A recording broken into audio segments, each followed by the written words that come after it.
রাসূল বলেছেন যে ধরেন দুই বন্ধুতে ঝগড়া হয়ে গেল, দুই জায়ে ঝগড়া হয়ে গেল, স্বামী স্ত্রীতে ঝগড়া হয়ে গেল, এবার দুজনও যদি টাইট থাকে তাহলে ঝগড়া মিটবে? জোরে বলেন, ঝগড়া মিটবে?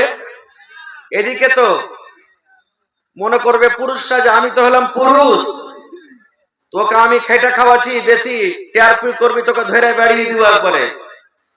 আর ওদিকে যদি স্ত্রীটা বলে খুঁট বেড়া চোখে, আরে মরার বেটা মরা, কোন ঘরের বেটি আছে রে মরার বেটা মরা, তুই মাইরি দেখ আমাকে, তুই দেখ তোর কি করছিস, তোরও কুল্লারকে ঘষিয়ে দিব রে মরার বেটা মরা। যদি দুজনেই এরকম টাইট থাকে তো ঝামেলা মিটবে?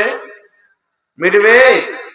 ধরেন গ্রামে গ্রামে ঝগড়া লেগে গেল, গ্রামে গ্রামে ঝগড়া লেগে গেল। এবার এক দল বলছে, আরে শালা তুই জমিদার আছিস, তুই নিজের বাপের থাক, তুই আমাকে খাইটা খাওয়াইস না, বেশি টের করবি তো তোর চোখ তুলে নেবো একবারে। ওপর থেকে তখন আর এক দল যদি দৌড়িয়ে যায় বলে, বাপের যদি বেটা হইস, এক মার যদি জন্ম নিয়ে থাকিস, চাইছ আমাকে মেরে দেখা। ঝগড়া মিটবে? মিটবে? মিটবে না। আল্লাহ রাসূল বলেছেন, এরে আমার উম্মতের দল, জান্নাত যাওয়ার অনেক আমল রয়েছে রে উম্মত। জান্নাত যেতে গেলে বিভিন্ন রকমের আমল রয়েছে, কিন্তু আমলের মধ্যে একটা আমল হলো এটা। আল্লাহ রাসূল বলেছেন, উম্মত রে, দুই ভাই ঝগড়া লেগেছে, গ্রামে গ্রামে ঝগড়া লেগেছে, বাপ বেটাতে ঝগড়া লেগেছে, চাচা ভাতিজাতে ঝগড়া লেগেছে, পড়োশিতে ঝগড়া লেগেছে, মিয়া বিবিতে ঝগড়া লেগেছে।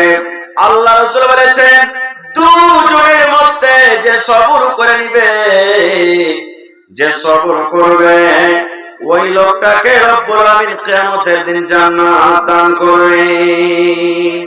যদিও লোকটা দোষী নয়, যদিও লোকটা হকের পরে আছে, যদিও লোকটা সহি রাস্তাতে আছে, তবে বলছেন আল্লাহ রে, আমি সবর করব।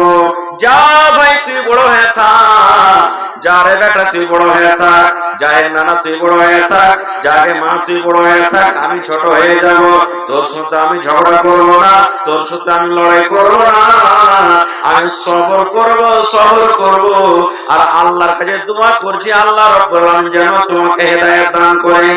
এই নিয়তে যে সবর করবে, আল্লাহ রাসূল বলেছেন, উম্মত, কিয়ামতের দিন ওই লোকটাকে আল্লাহ রাব্বুল আলামিন জান্নাত দান করবেন। ঝগড়া হয়েছে, যে সবর করছে ও সহি রাস্তাতে আছে, আর যে ঝগড়া করছে বেশি বেশি করে ও ভুল রাস্তাতে আছে, গলত রাস্তাতে আছে, জুলুম করছে। এবার রাসূল বলছেন, ওই লোকটা মানে দুজনের মধ্যে যে করুক, যদি সবর করে নাই, ঝগড়া না করে, ঝগড়াটাকে শান্তি করে দেয়, রাসূল বলছেন তার জন্য জান্নাত আছে। কত বড় আমল, কত বড় আমল। আচ্ছা, আর একটা প্রশ্নের উত্তর দেন তো, এই জমিনের উপরে সব থেকে তাকাতোয়ার কে বলেন তো? হাদিসের কথা বলছি, সব থেকে শক্তিমান, জমিনের উপরে আসমানের তলাতে সব থেকে শক্তিমান তাকাতোয়ার কে বলেন নাকি ভাই?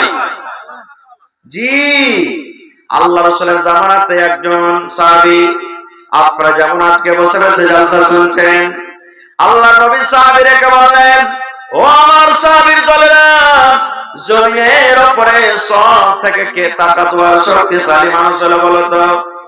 একজন সাহাবী ফট করে বলছেন, নবীজি, দু চার জনকে একসাথে যে লড়ে ফেলবে সে হলো তাকাতোয়ার। বলছেন দুই চার জনকে বীরের মতন যে একবার লাঠিতে পাটিতে একবার হেমন হোমন এই ঘোষা ওই ঘোষা দিবে, ও হলো কি? তাকাতোয়ার। আল্লাহ রাসূল বললেন, না, একটু আওয়াজ দেন না যে ভাই। আল্লাহ রাসূল বললেন, না রে বাবা, না, ও তাকাতোয়া নয় রে বাবা। জমিনের উপরে আকাশের তলাতে ওই লোকটা হলো সব থেকে শক্তিমান, ওই লোকটা হলো সব থেকে তাকাতোয়ার।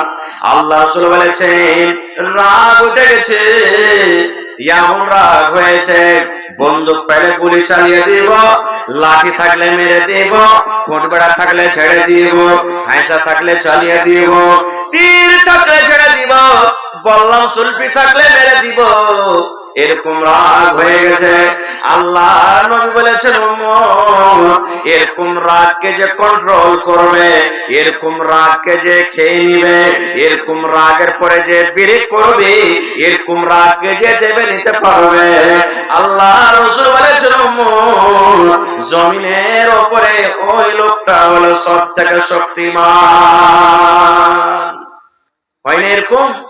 ভাই ভাই হয়তো 1 কাঠা জমি নিয়ে 1 কাঠা জমি নিয়ে আইলে, এই যে মুসলমান আইল কাটতে বেশি জোর, আইল কাটছে, হাল বাইবে তখন টেড়া করে কোদল চপাইবে, আর একজন এসে বলে সালার বেটা সালা তুই আইল কাটবি, পিছন থেকে দিলে এক কোদল মাথা ছিতরে দিল ওকে। সুবহানাল্লাহ। একটু বাঁচাতে গিয়ে কয় বিঘা নষ্ট হবে? হবে না? হবে না? জোরে বলেন হবে না? হবে না? হবে। তো রাসূল বলেছেন যে সবর করবে, নিজের গোসাকে দিয়ে ঠান্ডা করতে পারবে, আল্লাহ রাসূল বলেছেন ওই লোকটা হলো সবথেকে শক্তিশালী।